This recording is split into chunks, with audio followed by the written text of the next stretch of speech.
We might have to snuggle. Oh, there we go. It's not bad, actually. Yeah, it works. It's not bad. There we go. And can you see us there?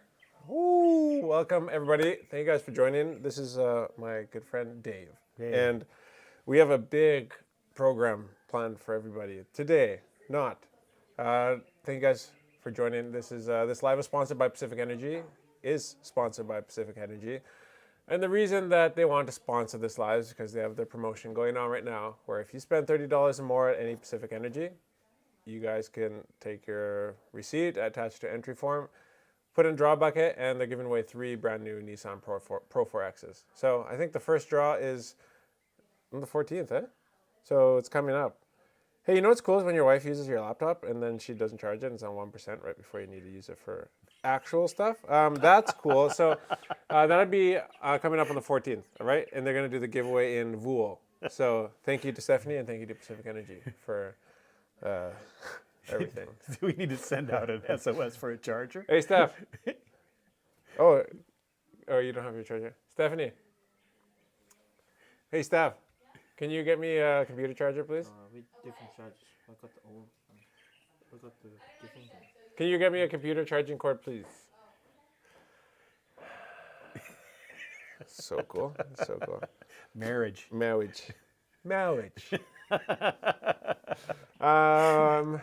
It's a testing ground for our spirituality. Yeah, you got that right. This is my comment to Stephanie last week while we were doing the podcast. Yes. That nobody saw what I was saying to her. Oh, got you. I was trying to encourage a little more conversation. Was it like a one-way conversation? Yeah, well, Okay, it was kind was of she monologuing? Isn't that what? Yeah. Isn't that what's the movie with the superheroes? What is it? The Pixar movie with the superheroes, Oh, I was with the gonna say- villains monologuing. Somebody will answer. Deadpool. No, No, Pixar. The Incredibles. Oh. Remember where the villain such a starts good like, movie. "I'm monologuing." I forgot about that movie. Watch that one. Yeah. That was actually a great movie. I forgot about Well, that. it's pretty near and dear to my heart because I'm starting to be built like the father. Thank you so much. Yeah, you could just. I love your videos. Can't wait for the new house. Ooh, thank you. Hey. Us too. We are also very excited for the new house. Very excited. So I spent my day today. I was at the LTA, which is always good and exciting. Luckily, I know people there, and so it helps it go all smoothly. Whoa, live goal achieved. Wow, thank you guys so much for helping me achieve goals I didn't even know I had. And got a bunch of fitnessing. This is the thing I don't understand about Fiji is that we have to do this fitnessing thing every year. Yeah. And I'm just not used to it. So I complain about things, you guys will notice. I complain because I have something to compare it to. So I know that's annoying for a lot of people is to listen to people who come from other places in the world and then complain. But trust me, there's Fijians who live overseas as well that would come here and be like, why do we do things this way? So is there like no place in Canada that does any fitness on a vehicle? Unless you like, so if I run around with like, if I'm like causing like a hassle to if I'm driving dangerously Okay. or stunting, or Yeah. if they catch me doing a burnout, and they can send me for a VI, a vehicle inspection. Okay. Like if, there's laws like your tires can only stick like so far outside the Okay. fender, Yeah, yeah. like stuff like. But you're free to do whatever you want basically, and you just hope when you're being silly, you don't get caught. Yeah. So like the annual like inspection of your vehicle and like the passing of it is not a thing. And so it's really, even for me, it's really inconvenient because that's a day gone. Yeah, that's the thing. And I only have like 3 vehicles. Like there's a guy here in Senganga, Kashmir, and he has like 140 or 160 vehicles. There's somebody full-time doing that. Yeah, he has a guy full time, and I think like the LTA actually like comes out to him and As does they it should. probably like once a week or something like that, right? Yeah. But like he has like a trucking company and heavy machinery stuff, so that's a bit different. Yeah. But yeah, it's always like, and like I said, the LTA like everybody treats me real well at the Lumbus office. It's all good. Even the cashier lady, she was really nice to me today. It's just like, go in there, you're like, here's another day. That's it. It's Yeah. 100% committed to that. Yeah. You're going in, and you're not going to be back for the whole day. You have 2 vehicles that you have We have to. 2, and they're on pretty much a 6-month span. That's why I thought your move today was pretty genius. Oh yeah. Yeah, lining everything up to the same day and doing everything at one shot. I thought that was pretty Yeah. awesome. Yeah, I for those of you, I let the tractor and the bike expire like a few months ago, and then just was careful about where I took them, and then I've just aligned them all with the truck fitnessing. So now everything, when the truck has to go for fitnessing, I know that my other 2 vehicles need to go for fitnessing as well. So, life hack, comment. I think because of the conditions of our roads, they probably need fitness annually. Man. Yeah, so I think that there is a way around it, like so it doesn't just look like a money grab. I think the way around it is the same thing. Like if you get pulled over for some sort of violation or like a random checkpoint or like breathalyzed on a Friday night, Yeah. that if the cop looks at your vehicle and is like, okay, your brake lights aren't working and like your one tire looks like it's about to fall off. Yeah. Like here's a slip. You within the next 14 days you have to go get Yeah. an inspection. Especially Okay. as much as they're doing online, where you can pay so many things, like just paying a ticket online, paying for if you That's forget so if you don't do handy. your registration, all of those things. It just makes it so much easier. So much easier. I know, like in the United States, each state has their own laws on getting the vehicles registered. So Pennsylvania has a vehicle inspection. California has vehicle inspection. California's so Idaho, strict. you can drive pretty much something with just wheels and an engine, And you're good? it'll be okay. That's so awesome. That's the So, best. It is the best. It doesn't need a lot of fuel. Hello, everybody. Yeah. We live in Senganga. Dave lives just outside of Mombasa, Tambia. Tambia. I wasn't actually going to say where he lives. No, he's giving away. If you guys go down, then I'm proud of Yeah, it. yeah. I'm proud of that area. Yeah, representing. Fitness is a normal thing, though, especially for Fiji, the way people drive. That is true. Yeah. I've followed more than a couple cars that make me wonder about the whole fitness thing. But whether then that's I think the legit. driver should be fitness. Exactly. Not I think the car. So how many people do you think have terrible vision that are driving? Oh, gosh. Like nighttime is like crazy. Somebody's going down the road at 30 I would say miles an hour. Oh, but yeah, right. 30 kilometers because they Yeah. can't see. And then like the headlights come towards them and they like completely shut down. I think that's probably more important that there's no vision check. Yeah, because at a certain age in Canada, I think when you Careful. reach like 80, Okay. yeah, and it's like, it's up there. Or is it mid 70s? Maybe even 50s. you have to like a mandatory like health check. I Yes. think maybe it's a mandatory in British Columbia, or is it like your doctor cues it in like? Man, I think can't remember. like in the U.S., I don't think there's a mandatory age for stopping, but I think there's people can definitely recommend, hey, especially hard on like your parents. Yeah. Like people have to turn their parents in. Yeah, that's or tough. say that their mom and dad shouldn't be driving. Yeah.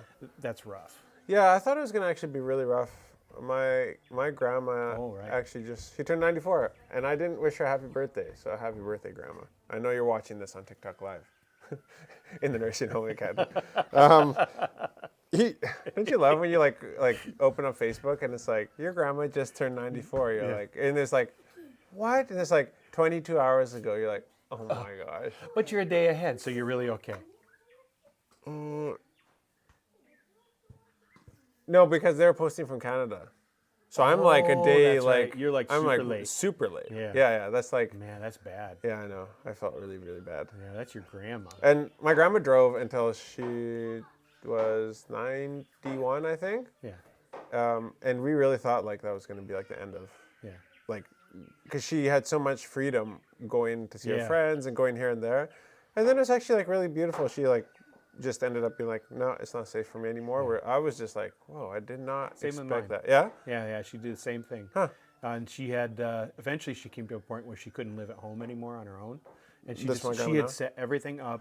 She was super stoic about things like this. And she had just set everything up for her to, she sold her house, made a deal with a builder who built her a little place to rent to her for free for like this extended period of time. Oh. And then at some point in time, I think up until the point she moved out, she didn't have to pay any rent because she had given him, like, made this a trade deal.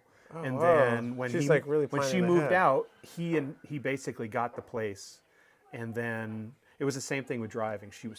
She'd been single for quite some time, and yeah, everything about it was really awesome. Wow.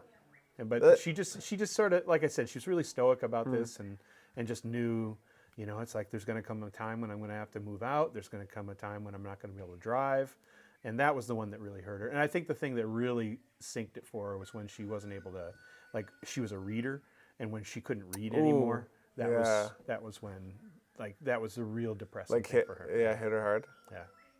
Yeah, I won't have to struggle with the reading thing. Yeah. Although, I say that I might get into reading as I get less things to do, but I don't see having less to do. I'm always like, I'll buy a book like at the airport because I'm like, yes, I got like so much traveling ahead of myself, and then Well, that's what I like about Kindle, because you can ignore that thing you just bought, and it, it's always there in like the library. It's like Yeah. always in your books. It's like, I meant to read that. actually I do have a Kindle somewhere. And your Kindle library looks really good for you. It's like you start showing people your books that you've never read, but they're on your Kindle library. It's awesome. Okay, do you listen to audiobooks? Sometimes. Okay. Do you guys listen to audiobooks? Is that like a big thing in Fiji? Audiobooks? I listen. Yeah. Yeah, I listen to audiobook. Like I listen to my Bible. Just it's easier. Wow. It's easier. Just play the Bible. Yeah. Just get Go on filled. with the day. Yeah. It's like That's this what you're holy. listening to right now. Yeah. Is it the same thing? Is it the same thing? Would that count as the same thing? Like listening to the Bible and reading it? Yeah, I think so. I think you get the same amount of points. God's making his gold star marks on your poster. I've read the Bible today. Put a tick on it. He's like putting that gold star on your poster. Yeah. Dewey. Boink. I think it is. I think the more like stimulant. I don't know what stimulus or the more senses that you can hit, the better. So like if you can like listen to it and read your Bible at the same time. Yeah. So like, because I've done that with books that I really. The reason I don't read a lot is because I don't have any interest in reading fake stories or stories even, and very rarely even like biographies. I love reading for learning, like business books. The reason I don't read a lot of the times is because I'm always stressed about like, it takes me so long to get through because I have to make notes and then I have to like process it out. Yeah. But I found that I can process it a bit better if I buy the audiobook, have that going while I'm reading it. Yeah. I don't know why. I think we're about to see some massive changes in like how people learn, like your kids. They watch so much YouTube. They watch so many other things, and like reading is starting to decrease in people, and it's coming to a point where it's like, I mean, a great question is like, how much do you really need to read? Yeah. When there's so much information that you can just watch and pull in that way. Yeah. And I used to listen to audiobooks. You're not saying, I don't think Dave is saying like you don't need to know how to read, like spell out words. He's just saying like as far as like a means for consuming information. It'll right? be interesting. It'll be interesting to see, and this is just wondering. It's like, what is going to happen? When there's transfer of information is like in the written form. How necessary is that going to be? For kids to learn things. It's like 90% of the time, if I'm learning something about, like trying to figure out an outboard motor. Right. Yeah. I don't spend where I used to go buy the book on like the manual. Chilton's manual and do all those things. Now it's like Yeah. YouTube searches, and I do almost no reading, to find out what's going Well, on. because there's probably somebody who's made a video about your specific issue. Yeah, right? and that's exactly it. Yeah. And so as far as like the learning component, I think it's like massively increasing with YouTube and other stuff in like functional learning. Yeah. But there's like the information transfer that you're right, it's probably going to be, it has to be in the written word, especially history and other things like that. Yeah. I mean, even like with photos and stuff now. Like, I mean, having photo albums, like we don't like have them physical. anymore. I guess I'm thinking, okay, so beyond just written being something that's physical and digital being something that is like out in the ether How somewhere. many thousands of pictures do you have right now on your phone? Well, I probably only have like 20 actually. This is a crazy thing. I probably only have like 20 on my phone, and like the other 13,000 are on the cloud, right. somewhere. I mean, but I like can't if something even- happens to the cloud, Yeah. I just say, What do you have in your phone? sayonara. Yeah. Like I don't. What do you guys think about like how important is? Okay, here's a question. When you get a birthday card or something like that, or you get a birthday card Good question. Like, can you just take a picture of it and throw it in the garbage? Is that like disrespectful to the person who gave you the birthday card, or is it like that makes sense? Like, or do you keep the birthday? Do you keep all of them? See, here's the reason why I'm struggling with this is because my grandma sent my boys their birthday cards, or actually Leaky's birthday card, yeah. and There's an incredible amount of effort in that. yeah, and like I'm like in my mind, I'm like, this might be the last birthday card that she ever sends to him. Yeah. It could be the last birthday card because he might pass away. I'm like, and you never know, like who's actually gonna, you know, bite the dust or whatever, however you want to say it. But I'm like, if I throw this away and something were to happen, I'd feel like really like, I wish I didn't burn the birthday card. Yeah, but you've moved. Like, do you guys have a stockpile of that sort of stuff back in Canada? I don't know. I think my mom might. But she has photo albums for days. Photo albums. Do your parents have photo albums for days, guys? You should bring that. What? Photos of you as a kid. No, thank you. No. I think we See, have like a bin of all of a bunch of pictures. Like one of those plastic bins, but it's at somebody else's house right now. Right, When we moved here, we sold everything, Yeah. tucked it away in people's houses, and we had like a couple of close friends that took some of our stuff, and they like stuff that we didn't. It was like that's not going to fit in the box, and we can't bring it over with us. And so that's one of those things. It's like boxes of photo albums, and and now when I look at like how we keep photos, what we need to do. Does it upset you, or is it just it is what it is? It just is what it is. Yeah. And it's just that we've moved on. We've moved on to a different way of doing things. I mean, like our kids will never understand what it means to have like a printed photo of something. Yeah. I mean, when's the last time you printed a photo? Passports. Yeah. Really? Yeah. Tui, what's the last time you put something like printed out a photo to put on a wall or something? We should go. Like a picture? Yeah. My passport photo counts? Yeah, that's what we just said. Yeah, exactly. Yeah. Exactly. Yeah, and it's like I know Tina has printed out some, like from an artistic perspective, that she has had framed or something like that, but it's like this many, that's it. Yeah. I remember when I used to be a kid before.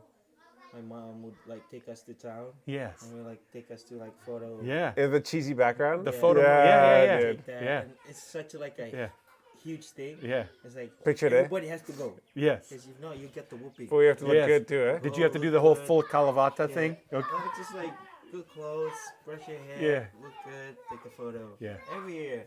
And now when you walk by those places and they have like that's how they advertise is like Yeah. family portraits, you're Yeah. like, dude, nobody's taking that does that. picture anymore. Everything looks like this, Yeah. I remember back in Suva, there's a guy, he goes around with a camera. Yeah. He's like, can I take a photo of you just for like a buck or two? Yeah. He takes a group photo of you guys and he goes and prints it out and gives it to you guys. Oh yeah. That's nice. Yeah, for like Dude, $2. hustler back in the day, eh? Back in the days. Dude, if anybody listening to this knows who that guy is, you guys should put him in the comments or something. It's like the OG social media hustler right there. Yeah. Guy taking pictures and like, Take a picture. In Suva? In Suva, yeah. Downtown Suva. Yeah. Anywhere in Suva you walk, you'll see this guy. Really? Okay, somebody's got to know who this guy is. Come on. Help us out here. That's awesome. And then he would go and print out these photos. He'll print it out for you. And he'll get your address or something. No, he'll give it right there. Oh, yeah. I wonder if he's the same guy that when we first council, Oh, and then he took us to a gift shop. and then he prints it out. No, really? Yeah. Wow. Yeah, I think it was like, and then the next time we came, he didn't recognize me, but it's like I'm good with faces, and I recognized him, and he's like, he flashes this thing, and I think it was like, maybe a homemade card or something like that, but he was just fancy. like hustling people to like the gift shops and stuff. Whoa. Really? That's deep, actually. It I mean, I used to live in Nandi, and there's some freaking hustlers out there. Yes. But I never had anybody who was like fake printing city-eyed. I never knew anybody. Well, we're a different color, so there may be something that. That's true. Yeah, That's true. And we would have been extremely pale then, because we would have been coming from the United States, like full on Yeah. Westerner. Yeah. It would have been a different thing.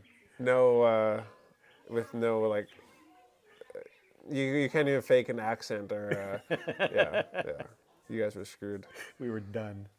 Where was this? I think I was in Lotoka once. I heard that everyone went to Lotoka when I lived in the West, but like there's some guys who would like ask you your name, Yeah. and then they carve it into a piece of Yeah. wood, Yeah. and then you, like give it to the Yeah. people, and then they'd be like, okay, that's $15. You're Yeah. like, I didn't ask for that. Yeah. Because we were walking with a team of people, and Yep. they did it for a couple girls, and I Yeah. was like, whoa, that's like really committed. Like Yeah. yeah, and it didn't look good at all. It was just Right. like a complete money grab. Yeah. Yeah. I wonder what those guys are doing now. Like people who hustled like that Man, back in the day. I'm so glad that there's not.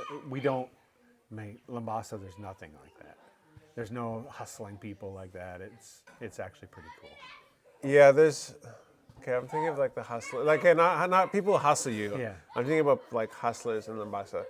There used to be like or two like really famous beggars who were Oh, notoriously maybe. had like really big houses, or their kids had like really big houses, and you knew that like it was just getting funneled through the old man Yeah. looking poor on the sidewalk. Yeah. There's one guy in Mombasa, the short guy. He's from Senganga actually, but he just goes to the market, buys stuff, and then puts in a bag and walks around town, walks to all the businesses.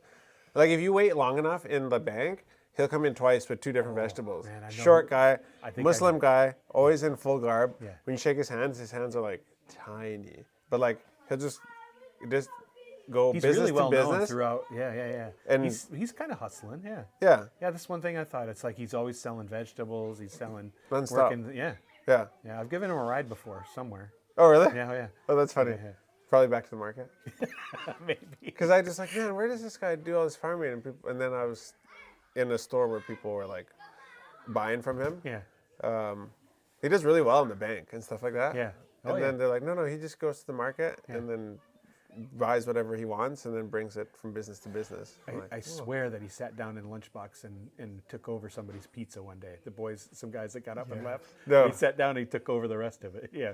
Dude, it's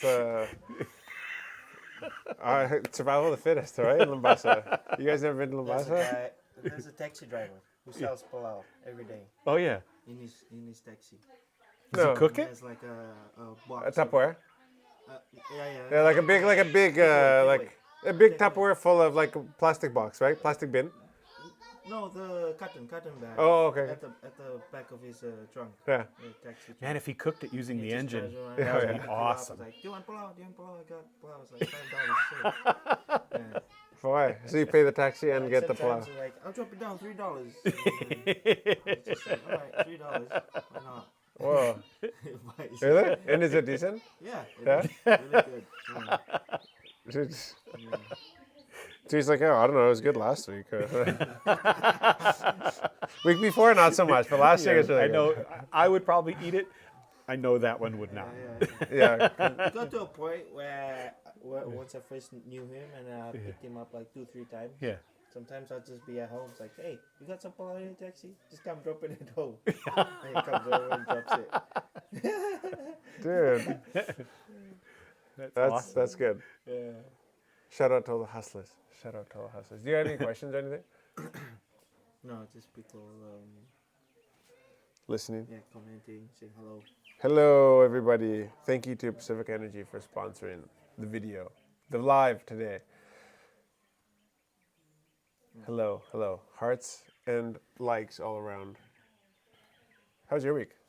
Good. It's been a pretty good week. We've just working through a lot of different things. Sunday was really good.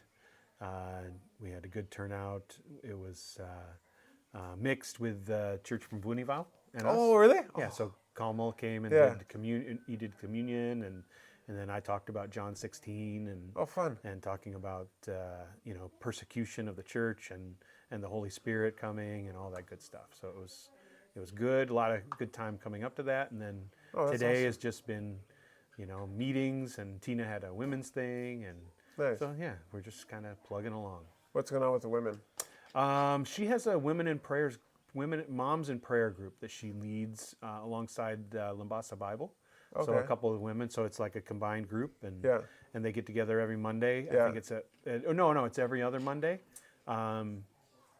and they. If somebody is this open for a mom if she would want to, I or is think- it a very close group? I don't think they want it to get like out of hand really quick. Right, But I yeah. think that if there were more groups of this happening, Yeah. if there were people like women. What's the committed- premise, I guess? Well, the premise is that it's moms in Why prayer. do they? Okay. So it's moms in prayer, and this group of women gets together, and there's like a theme of the day, and today was patience, and so she leads them through some Like a devotional kind of quick thing? devotion on, and then they pray for whatever as a group they pray for whatever they can pray for, and it's neat. really cool.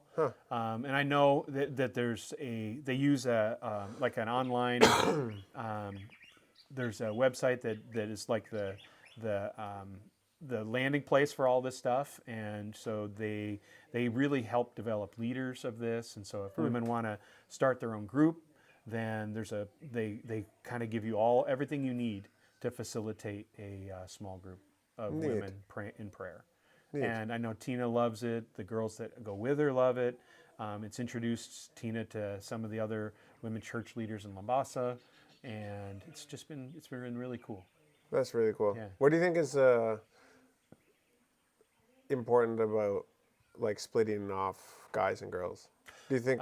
Depth of relationship. I think there's, anytime that we're talking, like, anytime you're talking about relational depth, there's certain points that you can get to, right? And unless there's like a really special environment, but it's about safety. It's about a lot of things. And so when women get together with women, men get together with men, they're going to talk about different things. And there's levels to that. Yeah. And there's like levels to the relationship that's going to happen between women that men interfere with in those things. And same for men. It's like, you have to create these safe environments. And that, I think that's one of the things that, when we talk about small groups, it's like that idea of a safe place. Okay, so we'll get back to that. Yeah. What if you could only have one, just in this like fake world, this silly world? Yeah. Like, and you could only have either at your church like men's and women's groups, or you would do like normal small groups. What would you think? I would do normal small groups. Normal? Yeah, just because that's more how you live life. Yeah. Oh, on the Yeah. outside? Yeah. Is together? I think, and it also, I think anytime you enter into a thought bubble, if it's just men and just women, then you end up with these two bubbles. For sure. Basically. Yeah. And the interaction, what we gain from conversations with women and women gain from real conversations with men is a deeper understanding of one another. Yes. And I think that deeper understanding is what makes it possible for us to walk together better. Yeah. Yeah, and I agree with that, because it's not, at least like the men's groups that I've been part of, it's not like you're learning about women and how to treat them. Like if it is like, hey, going through a rough spot in my marriage, and this is, I think, what the problem is. Yeah. Usually it's more like about realizing how, like, okay, this is how I'm being an idiot. Right. And thank you for calling me out, or thank you for pointing that out. Yeah. Now I get to go and like, try this new, try to be a better person for my wife. It's not like, okay, this. And I've been, I've led groups of men, and then obviously, uniquely through what you guys have, a group of women that Yes, I've been a part right. of, and the interaction of me with other women, in understanding things better, and helping me to be a better man, and understanding, Interesting, yeah. especially from a pastor too, from a Yeah. pastor's perspective of looking, hearing women in those environments has really changed me for the better. Yeah.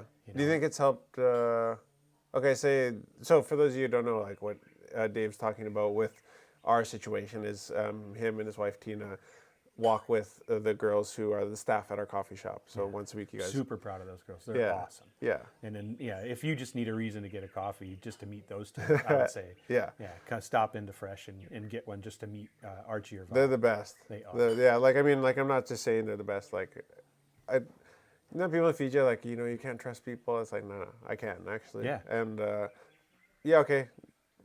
There is a million things that we can all work on, and we all have our strengths and weaknesses. But like, you can't teach honesty, and like I can't trust somebody who I even feel like a little bit shady Yeah. about, and they've never ever given me any reason. I know they both light up the room for different reasons when Yeah. customers walk in, and Yeah. so I'm very appreciative Real of deal. them, and appreciative of what you guys do with them. But has like working with them help you like say from the pulpit on a Sunday? Like so, like hey, I might know how to like deliver this message in a way that like connects with like a Fijian woman. I don't know about that. Okay. You know, that's probably I'm probably too shallow for that. Yeah, me too. I would be too. Yeah. So yeah, okay. I would say that just that time spent with them has helped me better understand like the women's environment in this country better. Sure. Like the environment for them and Yeah. what some of the challenges that they face as women and how that's different from what the men face and also like it's helped me understand like social context and you know just like all of those things like Yeah, I know Vi and Archie will watch this after, and so like I think you guys have also helped Dave a lot. a lot. In like I know that you guys get a lot out of your times together, but that has also equipped you. Yeah, absolutely. In like because that how key is how much do you take for granted when you're a pastor in the States? Just like just knowing the culture. Yeah, Like, you do, you just miss things. And, do you? Yeah. And you know, and you make assumptions and other things. And I think that's one of the things that's helped me grow the most here is just to be, you know, when you're always sort of on your heels, like not understanding something, and you're always just trying to learn. Yeah. I mean, if you're willing to like ask questions and sort of and be brave and look stupid, Yeah. you know, which comes really easy to me. So I think, you know, it just helps me grow. Yeah. And I think, you know, talking to them and not just themselves personally, but like when they talk about women in their circles of influence, like, and some of the struggles that those girls are facing, you know, it's humbling. Like you realize, number one, the strength of the women of Fiji, right? And at the same time, some of the challenges that they face and the fact that, you know, the joyfulness that they exude and some of the other things, it just makes you realize what an amazing place this is. Yeah. And it gives you a lot of appreciation for the women you meet and some of the things that they face. Yeah. Yeah, because men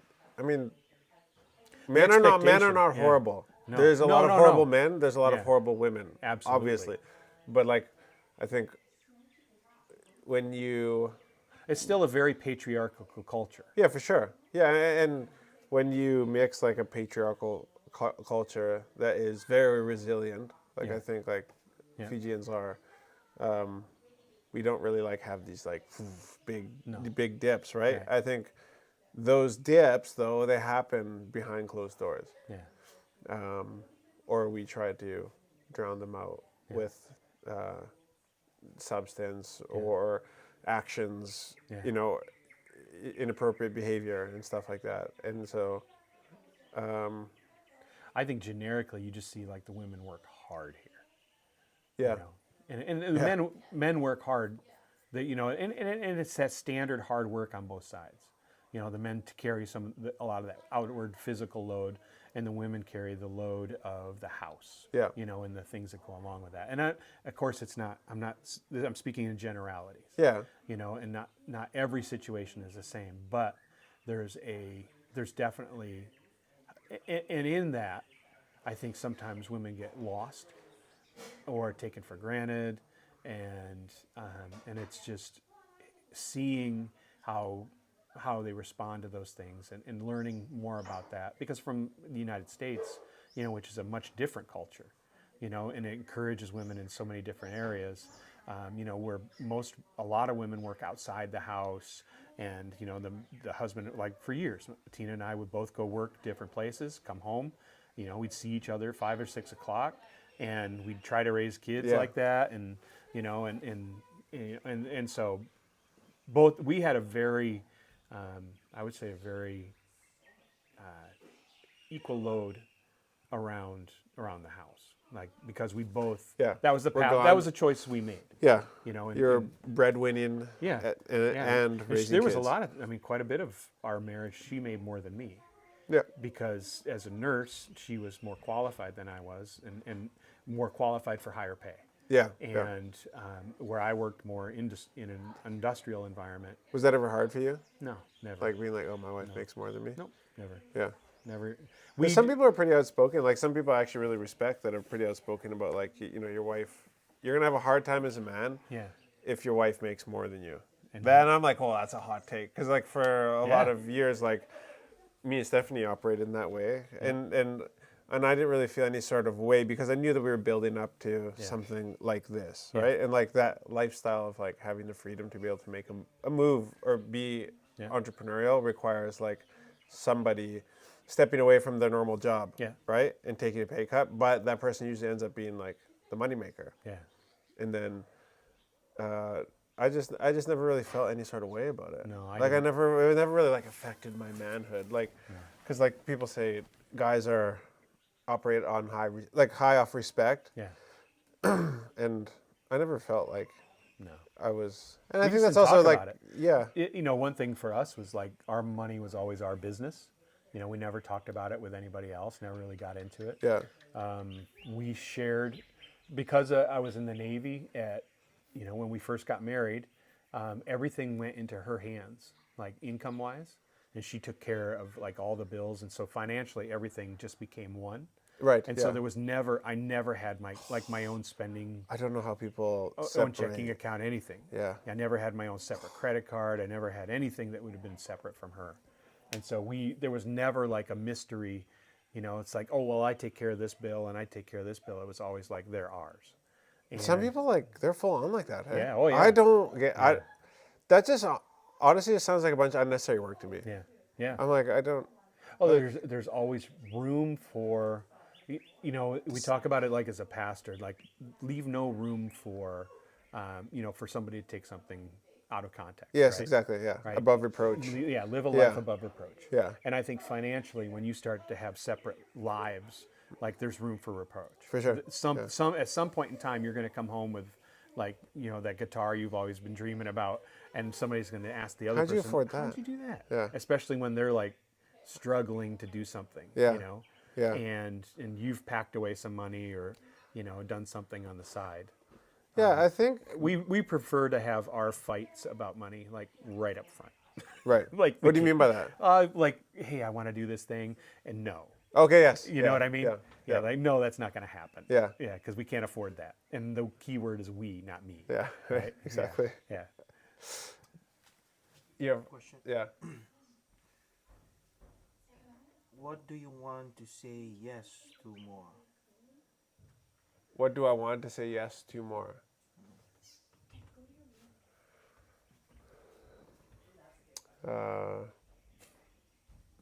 Sex.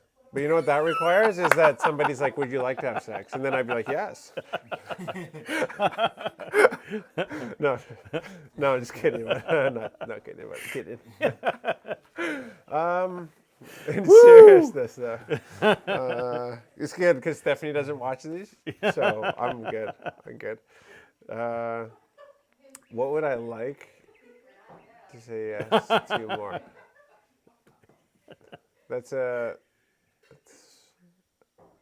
I think I don't actually think about that at that angle much. I'm more like, what do I need to say no to?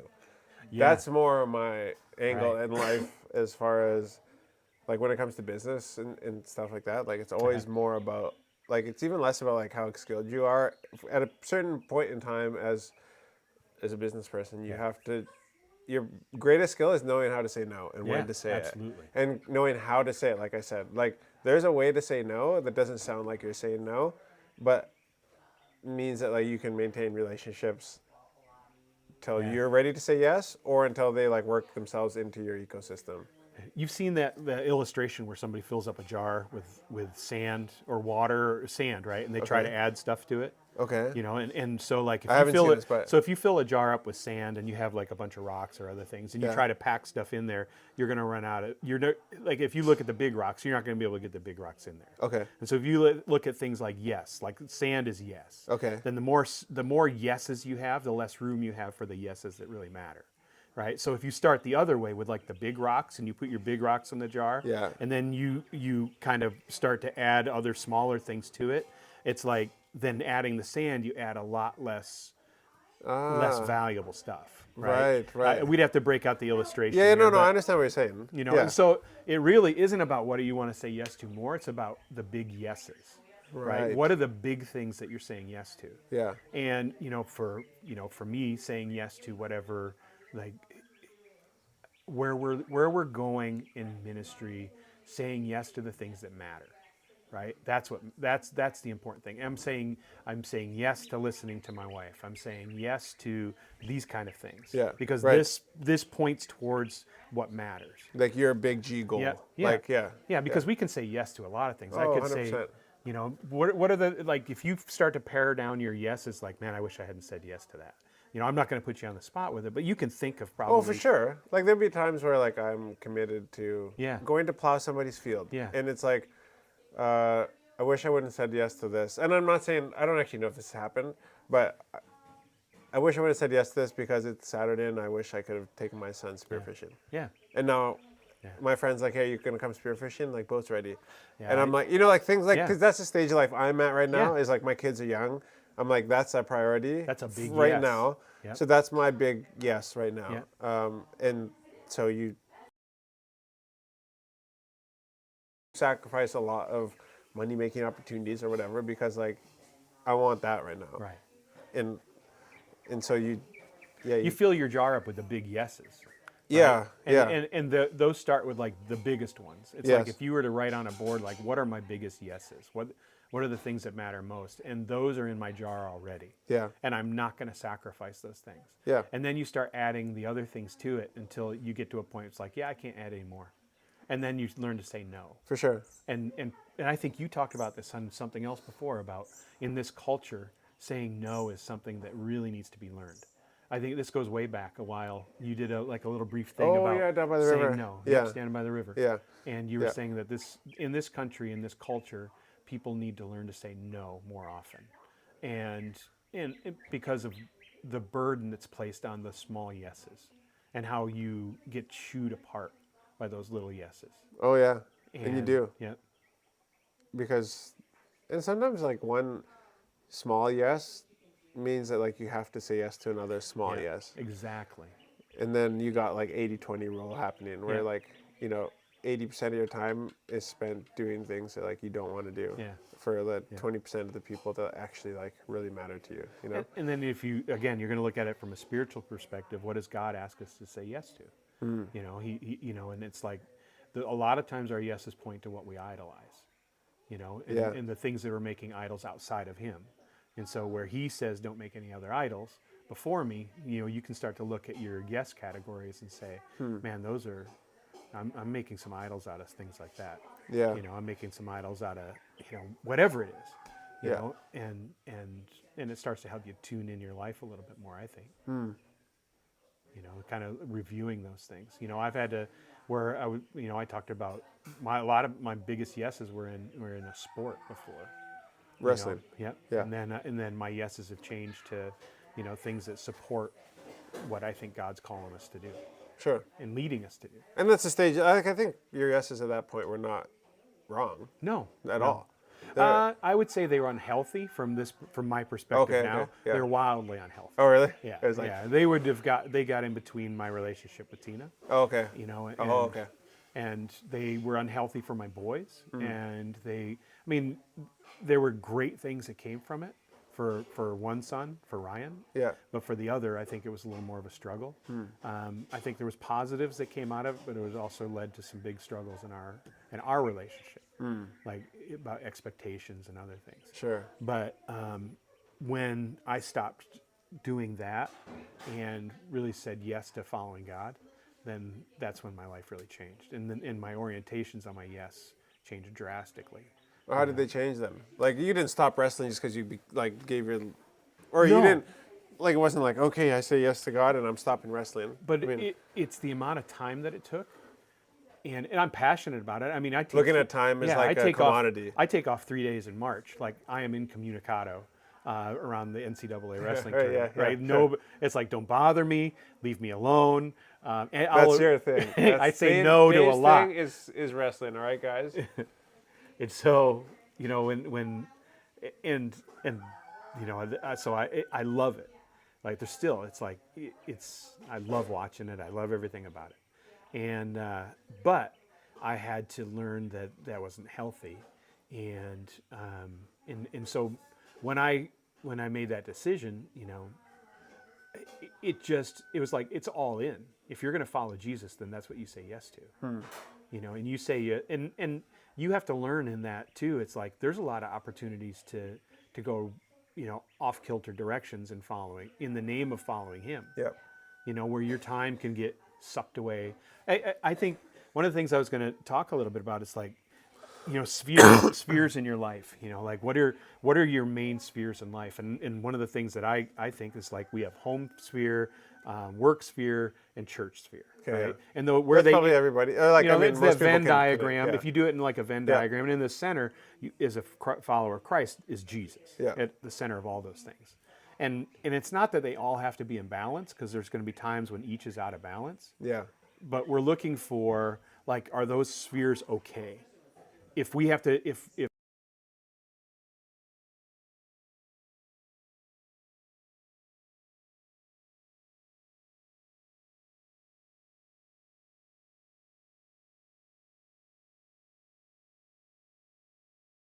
heavy, right? Or church heavy. And it's like knowing that you're okay in those other spheres matters. But if you're like fully involved in those other areas of suffering, then you know that things are out of control. That you're saying you need to say no in some area, And it's really easy to do, especially as men. I think in work, depending on what you are pursuing. If you're pursuing like success, and depending on what you're pursuing is like it can become an idol. It's like, what is success an idol to you, and are you pursuing it at all costs? Yeah. And it not that there's not going to be times in a working Christian's life where they don't have to dedicate themselves to their jobs. Yes. Yeah. But that's why your job has to be a missions field. Yeah. Like. Yeah. Like this. Yeah. Especially as a person who is in the workforce or Yeah. is a business person, like, I mean, if you separate the two, then like it's just Right. it's not possible. That's work. To. Yeah. Yeah. Yeah. You just. I'm not talking about like freaking your friends out because you're some crazy Jesus freak who can't like let me lay hands on you, But it's like, are you fruitful? Yeah, that's it. Like, Or do you are have you- meaningful conversations? Have you? And look, not every conversation, but like, did you have one this week? Yeah, and maybe do you use the F word a little bit less than other people? Yeah, sure, You know? exactly. Right. And so why are you different? Maybe you're in the process of changing. Yeah. And people see that, and it's that fruitfulness. That's really, And so if you look at those like areas. Yeah, I like that Venn diagram kind of.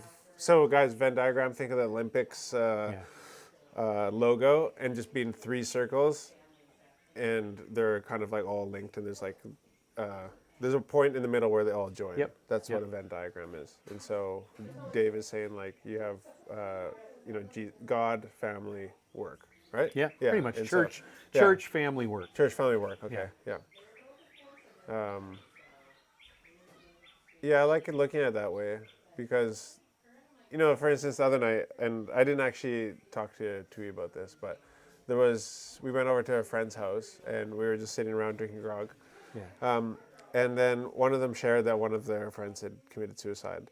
And just the way it was brought up is like probably more of a distant friend, not like a best friend. Yeah. But, Tui then proceeded to say like, hey, I'm like, everybody, including me, I was like, oh man, that's like, because even when I hear that, I'm like, oh, that just sucks. Like, like, man, that sucks. I think that's what I said, something like that. And then Tui was like, oh, I'm really sorry to hear about that, man. Like, and he said those words, right? I'm sorry to hear about that. And it was just kind of like another level of caring. Yeah. I mean, so that's kind of like where it could have just been like a conversation that had no church, no God circle in it. And he kind of brought like a little bit of that into, you know what I mean? Yeah. Like, or shifted it Yeah. towards the middle of the Venn diagram. Yeah. And so I thought that was pretty cool. Yeah. And because those intentional take much, conversations, but- they're like super subtle. it actually didn't go any further than that because we were in a big group of people. Yeah. But it was just, and like, you don't know what that's doing to that person's heart Yeah. or whatever. But like, Tui might be a safe person now Yeah. to talk to, right? Yeah. Oh, Tui actually like has feelings and he cares. Oh, yeah. So He you, does? you don't know. Yeah. You know, for those of you who don't know, yeah, he's not just a robot. No, it's not just good looking. Yeah. I'm trying to turn him into an AI. An AI Tui, that'd be Yeah. awesome. AI Tui Booty de Patootie.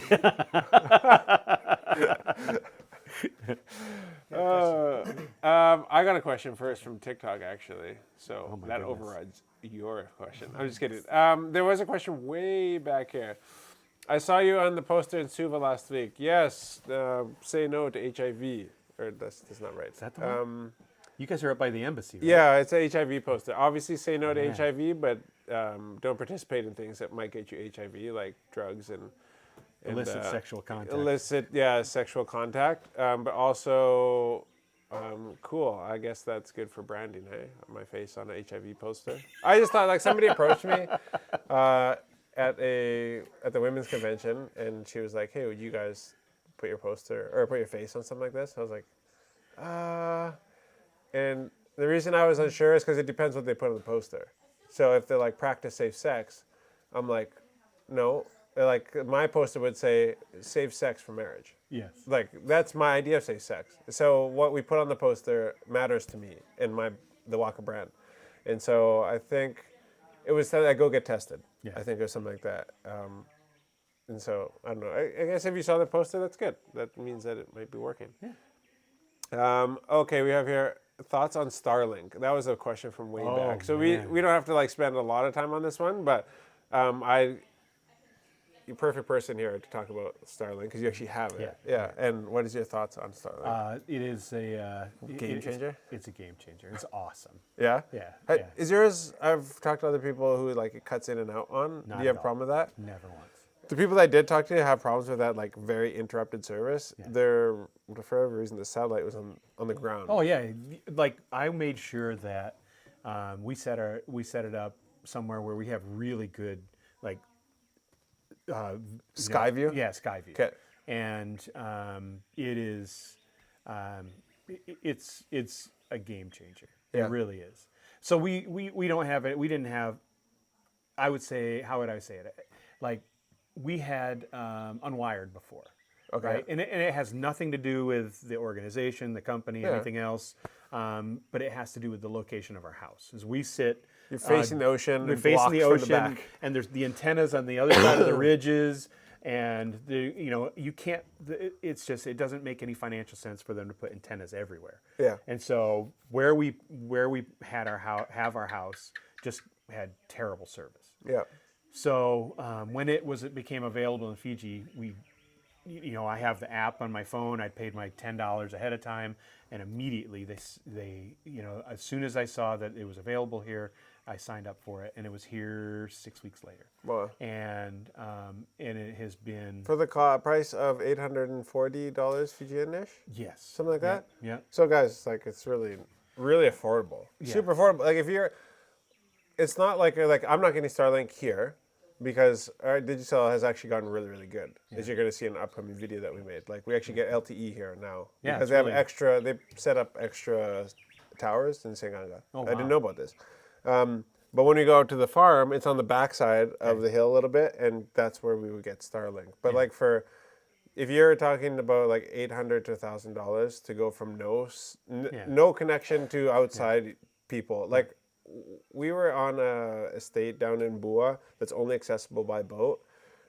Like those people, they're there and there's nothing. No, and for now they got Starlink. Like as you go down the coast that direction, down towards Bua, Yeah. and where the power runs out and everything else, and the expectation for kids now is more and more on like e-learning and doing assignments and other things like that. I don't know how a kid can excel Yeah. in a village, a coastal village where there's no electricity and no Connectivity. barely any connectivity. Yeah, exactly. It's an unrealistic expectation. And so you can do it, but like if you look at school as like a thing that has many people in it, which it is, you are getting the curve that you are getting graded on is you're at such huge disadvantage. If Oh, you're yeah. like a person who Yeah. has like no electricity, no internet, Yeah. compared to the person that does. And I saw, one of the things that's obviously a question is like, is how is it going to impact the population from like pornography and other things? Oh, And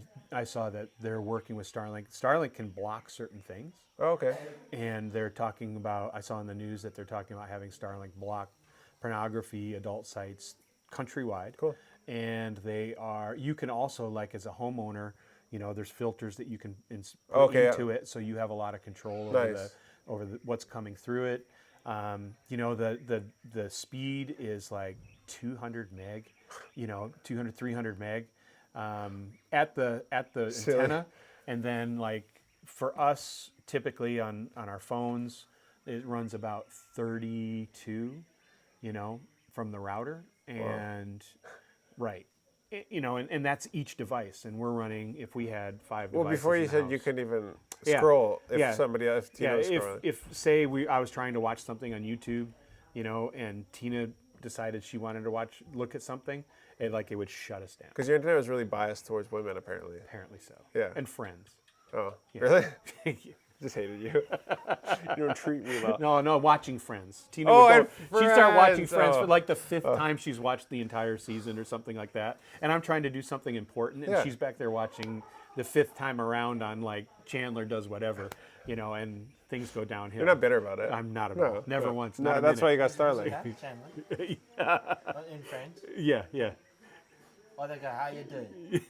No, that's Joey. Oh, that's Joey. How you doing? Oh, yeah, we're How you talking. doing? Hi from Tambia shop. There's somebody here watching from the Hey. shop in Tambia. Hello. We are talking about Tambia right now. Yes, we are. Bula from New Zealand. Somebody's asking for our M-Pisa numbers. There's Nodandola, there's the Coral Coast, and then that all falls behind Tambia. Yeah, not in, beauty. in comparison to In- beauty. in there's Fijian no beauty, question. Tambia. No question. 100%. Somebody was asking for our M-Pisa numbers. I assume you might want to send us money, but you don't have to do that. Just enjoy. Send it to me. Just enjoy. I'll give you my number. Yeah, okay. We're literally just doing this because it's a good way to have a conversation in front of a bunch of people. We're not doing anything special that deserves money. No. So, yeah, we just wanted to. The reason that I originally wanted to chat with Dave on doing lives was because I love having intentional conversations, and I think everybody does. They just don't know it yet. Yep. And so, if the live ends now and that's it, that's great. Like we had some great topics and we chatted about things, but I just want to show people what it looks like to just go one question deeper on the conversation. Yeah. Like one layer down on the thing that you were talking about with that person. I think. Yeah. So one of the things that's really dear to me and made the biggest difference for me is intentional relational conversations. Yeah. Right. And it goes along with intentional relational discipleship. Yeah. Like as disciples of Jesus, we're called to go in the world and make disciples. And part of that is that, we have, like Jesus, he did in all of his ministry, he was asking questions. Right. And they call it Socratic questioning. You see Jesus, his method, there's never like a yes or no. Oh, I actually Right? have something. Right? Okay. Yeah. And so Socratic questioning is that idea of asking questions that make people they have to respond in a different way than yes or no. They actually have to generate a thought out answer. Okay. Right. Got it. And so that's intentional relational discipleship, is having conversations with people that aren't yes or no's, that you begin to understand where they are. Right. So if I'm a disciple maker and I'm walking with you and say, I'm asking questions so I understand where you are. So in our discipling relationship, I can help you move more to Christ-likeness. Right. That's the idea. Yeah. And the same would be for you asking me. It's like we learn where our areas of weakness are, and we learn how to help one another grow in Christ-likeness together. Yeah. And having those these conversations where, we're asking one another something about something that matters. Right? It's like we learn about each other deeply. And Yeah, beyond yeah. broadcasting it or whatever. Yeah. And even beyond pointing someone towards Christ-likeness, you learn about each other. Yep. And Yeah. it's it's a great combination of. I think, I believe that, in the Word of God, it talks about each of us are at different places in our spiritual development, right? From being dead, right, to in not having a relationship with Jesus. And this is from a born again Christian perspective, you know. And you give your life to Christ, and you're born again, and so we know that there's a infant capacity. And then as people grow, there's an element of like maturing, and ultimately that the end of that maturing, that Christ likeness, is there's a parental part to that, right? Right. Because you can't actually be a parent unless you create an offspring, right? Right. And so you can't Yeah. be, you know, the end of discipleship, not the end, but like one of the upper part of discipleship is that parenthood, that I've made a disciple of right, Jesus, yeah. you know, Yeah. and so, Oh, interesting. you know, and so we learn where each other are on that growth scale. Yeah. And we realize that in all areas of our life, we're not mature, right? Yeah. And so then I'm not doing this from a judgment perspective, but there's a mutual agreement that you and I are going to help one another grow. Because we both acknowledge Yeah. that we Yeah. have some growing to do. Yeah. And so you're going to ask me questions that help me grow. I'm going to ask you questions that help you grow. Yeah. And that's that intentional part of things. That Yeah. It's so important. It's so lacking. So lacking. Like that's actually been one of the hardest parts about being in Fiji, has been like knowing people who I can have those kind of conversations with. And then when you do have them, it's really, really refreshing. Yeah. And probably the yeah. biggest thing is like safety. You know, I know that's one of the biggest concerns in conversations in this country is like the element of being safe. Yeah. And when you say something, you know that it's not going to end up, you know, telephone, television, everyone. Yeah. Or just even just getting tawud, like where like you say something and somebody just ends up like bugging you about it. Yeah. Like, oh, you're Right. like whatever it is. Yeah. Like then they just start like bugging you, like, Yeah. oh yeah, there's this Yeah. girl, and you know she lives, you know, Yeah. down the road, and it's like, like, oh, You got a thing for yeah, it's like, Auntie dude, Martha. like, yeah. like I thought you like I thought this was like, And then every time something comes up, it's like, oh, hey. and, like, you like see her, Auntie you're like, Martha. Hey. yeah. Yeah. and then that just takes away every level Right. of Safety. safety, yeah, and you don't feel like you want to open up, and not just that person, but to like everybody else. And there should be nobody we feel safer with than brothers and sisters in Christ. Like these are people that I can trust with the things that I'm struggling with the most. You know, sin. Yeah. You know, I'm Yes. struggling with sin, and I need people to help me defeat sin, right? And of course, God's going to do His part, but I need other people speaking into my life, holding me accountable to my struggles in sin. And That's James, right? Confess your sins to Yeah, one another. yeah. Yeah. Yeah. Like it's Remember, actually biblical. I don't know the address book. No, I so it's like, because that was a big one for me when Yeah. I like overcame pornography, was reading James and being like, confess your sins to one another, and I was like, okay, I guess I need to talk to somebody about this, and then it really worked because like once I brought it out to the open, it's like, oh, that's what it needed, was like accountability. It needs light. Yeah, it needs Right? light. We need light in our darkness. Yeah. And you know, through those deep, you know, real confession, not confessions, but through real conversation, not in a box, you know, with someone who doesn't understand your situation, but from someone who does understand your situation. Yeah. You know, Yeah. and like if you and I were talking about something real, it's like there's a really good chance that the majority of things you and I have a pretty relatable understanding of one another's For sure. issues. And the cool thing too is that like talking about okay, so pornography, like that was all. If I look back a few months prior, two of my closest friends brought it up that they were struggling. Yep. And I was like, oh, I'm not going to talk about it. Yeah. And then I read this thing in James, Yeah. and then it was like, so like your willingness to have honest conversation with friends, and not revealing all your secrets or whatever, but just have like, hey, I'm really sorry to hear that your friend committed suicide. Like, let me know if you need to go out for a coffee or something like that. That level will lead, like, that might not happen now, but you might have planted a seed for like years or months down the road where somebody might know that like, oh, I can actually, this is a safe place to open up about my addiction or about my mom passing away, and like how, even though it's 2 years later, I'm actually still really struggling with this. Yeah. Stuff, you know what I mean? Yeah. Like there's always like a trickle down effect, I Yeah, guess, absolutely. of doing this kind of stuff. Yeah. One of the things that I wanted to ask you about, I was talking about with Steph while we were driving, and Oh my gosh. yeah, it was. She was like, she got pretty upset about it. But you know, what's the craziest thing about driving is that you need fuel, and I would encourage everybody to go get their fuel right now at Pacific Energy, because right now, if you guys spend $30 or more at participating Pacific Energy stores, you guys can be entered. You guys will fill up with at least $30 of fuel. You're going to get like an entry form, fill it out, attach it to the receipt, put it in the box, all right?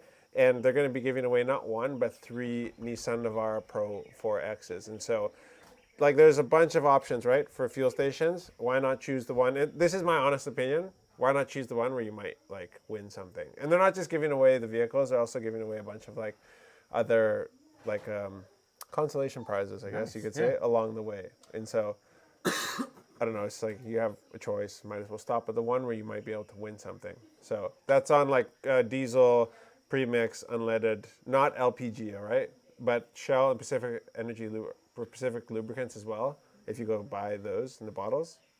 Where are they located in Vanuatu? That's actually a good question. They just renovated. This was not a setup question, by the way, because it is like they're spread thin. Where if you live in Suva, it's like Pacific Energy everywhere, right? I noticed that when I went there. They just renovated in Savsavu and opened up good. across from the White Tui Marina. Okay.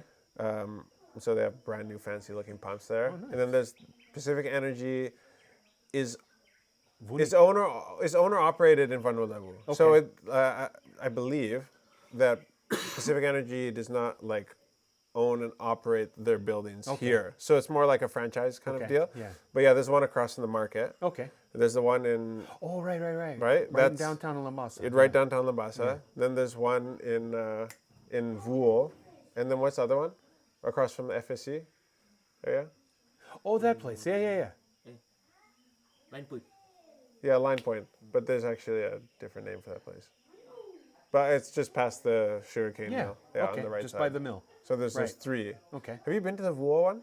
Is that the one Going to the Bunica? beach? Yeah. Okay. Like down, that's such a nice, like, not even the Pacific Energy, the whole situation that he's got going on there. He's got Airbnbs, car wash, mechanic shop, full-on grocery store with hardware. Yeah. The Pacific Energy. There's a market that people are using now. Like, I'm like, we need one holy of those one-stop shop. Singanga would be a great place. And a restaurant.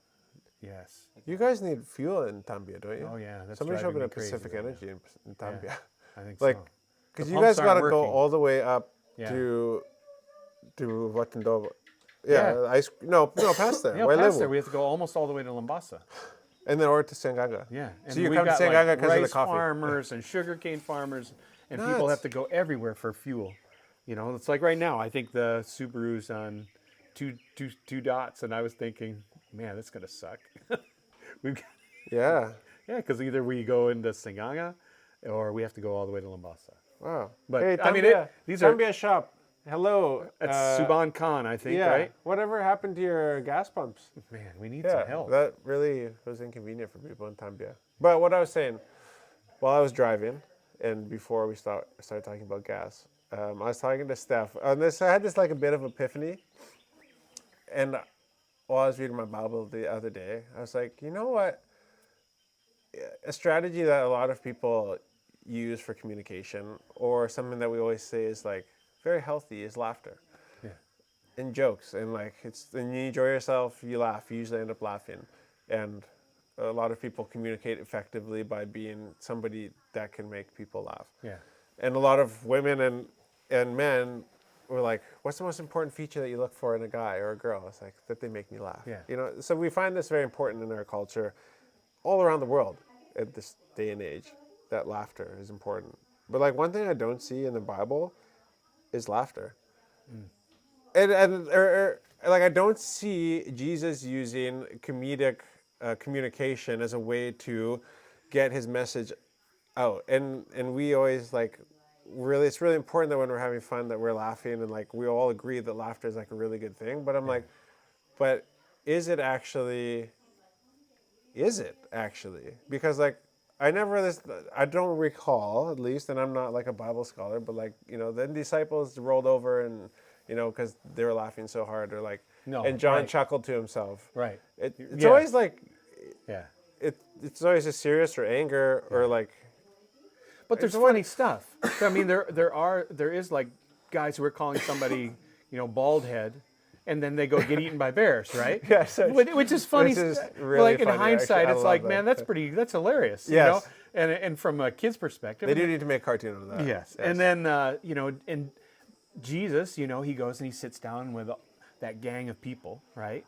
When they find him sitting with all the tax collectors. Okay, and, yeah. And those guys, they weren't. That you go into any environment like that with those guys. Yeah. Right. that Think it's- about a bar after 5 o'clock on Wall yeah, Street. Yeah. Something like that, right? Or no, Like I think that. about like blue collar bars. Okay, like okay, blue- fishermen, okay, right? okay, and okay. and roughnecks and stuff Okay. like that. And I don't want to, I don't want to add to. Sure. Right, but it's like if you put on. There's a pastor that I really love. Yeah, and he what is says it? your sanctified imagination. His sanctified imagination. Okay, and so if you use your sanctified imagination to picture that situation, Jesus is sitting down with a bunch of guys, and what are they drinking? They're probably drinking wine. Yeah. Right. Right. And they're probably, and Jesus fits in, right? Somehow or another, the Lord of the universe sits down with these people and he fits in, and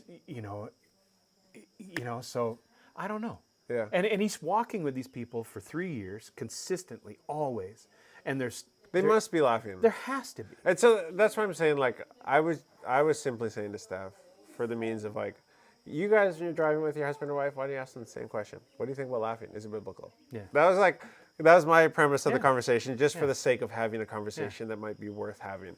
And Well, he was like us in any way, and we're made in his image, right? okay. So we're made in the image of God. Yep. And so God, you can't look at a platypus and not think that God's got a sense of humor, right? Yeah. Now, and just everything about it is like God's got a sense of humor. There's so many things that point to his sense of humor. And just because it's not in the Word of God, like Yeah. some sort of joke about not Or just the fact that there right. was a joke. right. Yeah. Yeah. It doesn't mean that that's not important, because if Yeah. we're like him, Just to be clear, I totally agree. Yeah. Totally agree. Yeah. Like, it also doesn't talk about transgenderism directly Right. in the Bible. no, But like, we have to we have to be able to formulate opinions on certain things that aren't necessarily like black and white all the time, right? And so, I don't know. I was just like, I think it's a good question. It's a good conversational question. it's one of those conversations that's like, yeah, it's a good conversational question. Yeah. That like, people will ask like, well, what do you think of like, what are they called? The half angel, half man beings in that passage of scripture. You know what I'm talking about? Seraphim? Yeah, Something like that? yeah, something like that. Yeah. They're like the giant people, Yeah, yeah, right? yeah, yeah. Or dinosaurs, because it Right. does talk about like, And I think in one part it talks about there's speculation that there was giant people when they entered the Canaan, right? yes, Okay. yes, And yeah. so there was giant people there, and I don't know. Do I these think- conversations, although they're not like, we're not going to like drill down to like Man, you want to know the deepest deep. like the It's- answer. So I have a good friend pastor that's like Deuteronomy 29:29. The secret things of God belong to God, and like the rest of it's not any of our business. I like that. That's yeah. and it's just going to be, there's going to be questions that are going to be answered when we're in eternity, that'll be like, I think there's things that will be like, that's hilarious, right? That's we get funny. revelation Now on I it. get that joke, Yeah, right? yeah, yeah, right. Why are there platypuses? That's what it's all Right, about, right, right? right, And that's yeah. really what, and love that that. belongs to God. Yes, And like and I that's said, okay. yeah. And that's part of following Jesus. It's part of being an faith, atheist. right? It's part of Yeah. like, it's like you Yeah. have to. Faith comes into a certain point, and faith in like, I just acknowledge that I don't know everything. Right. And That's a huge step for believers. Yeah. It's like you don't have to know everything. You don't have to know everything. yeah, You should know a lot. You should know stuff, and you should be increasing in your knowledge. understanding of the, and specifically like the Holy Spirit guides us into truth, and in all truth is found in the Word. And and when truth is, Jesus says, I am the truth, right? I am the way, the truth, and the life, and so if he is the truth, the Spirit is guiding us into an understanding of Jesus. right. And so, we should have an understanding. Yeah, definitely. Yeah, but we don't have to understand everything. No. Yeah. No. And when you start talking Needing out that. of your buttocks, Yeah. then you're really not doing any good for anything. Sometimes you just need to say, I don't know. Let's go figure that out. And that's sometimes a great means to start Yeah. a conversation. Yeah, absolutely. So guys, like, thank you for joining. I think if one thing that you guys can maybe take away and try to do this week is like maybe just ask like one more question Yeah. about like the conversation you're having, Yeah. and maybe talk about like why is there no joking in the Bible, Yeah. or like why know do what? platypuses exist? You know? A great question is, how are you really doing? Yeah, yeah. You guys hear it all the time. My version of like pretty much that. Like, Yeah. how are you? You know, what's important to you right now, and how are you dealing with That's it? it. Awesome. Like, Love that. instead of like, how are you doing? The next level is that, like, okay, how are you really doing? That's like, or another version of that is like, what's important to you right now, and how are you dealing with it? Yeah. Because then it's just a carrying question. At the end of the day, it's like, but you actually have to want to have this conversation with people. So until like you're ready to do this, until you're ready to do this, And that was Tui was talking about dealing with the person who killed themselves. Yeah. Like, how are you dealing with this? Is one of the most significant questions you can ask anybody who's dealing with grief, right? You're like, how are you dealing with that? Yeah. You know, that's not, because a lot of times everybody apologizes, and I really, after our thing with Justin, Yeah. it's like I've stopped like apologizing. Oh, I'm so sorry. It's like, what am I sorry for? I had nothing to do with that. Why am I apologizing? You know, and yes, I understand, but like when somebody tells you something that's terrible, right? It's like that question of, man, how are you doing with that? You know, shows that you actually care, yeah, really. yeah, And you then, can speak from Yeah. experience on that. Yeah, Yeah, like, that's a huge deal. yeah, yeah, You know, because it's so easy just to say, how you doing? Oh, okay. You know, but no, how are you dealing with that? It's like, it's massive. yeah.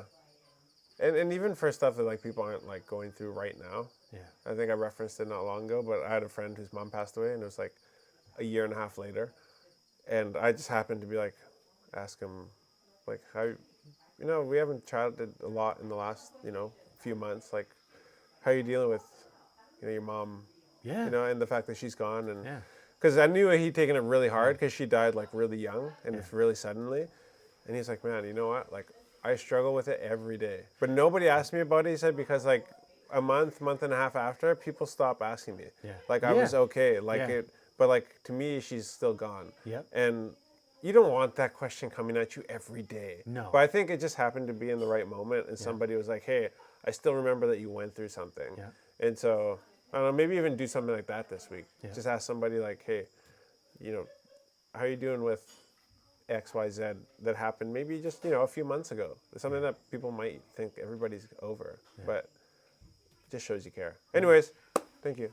That's it. Thanks for having the conversation. Always a pleasure. Yeah. Ooh, I missed that. Oh, there we go. Did the little tickle the palm. Thank you guys for joining. Thank you to Pacific Energy for sponsoring this, and we'll see you guys back here on Friday. I hope that you know you guys are up for this. I know this is not like the real clickbaity type of live streams that everybody likes to do, but this is what I do. We're brave. We're so brave, and we're so good at conversing and being meaningful brothers. All right, love you guys. Talk to you soon. Mother.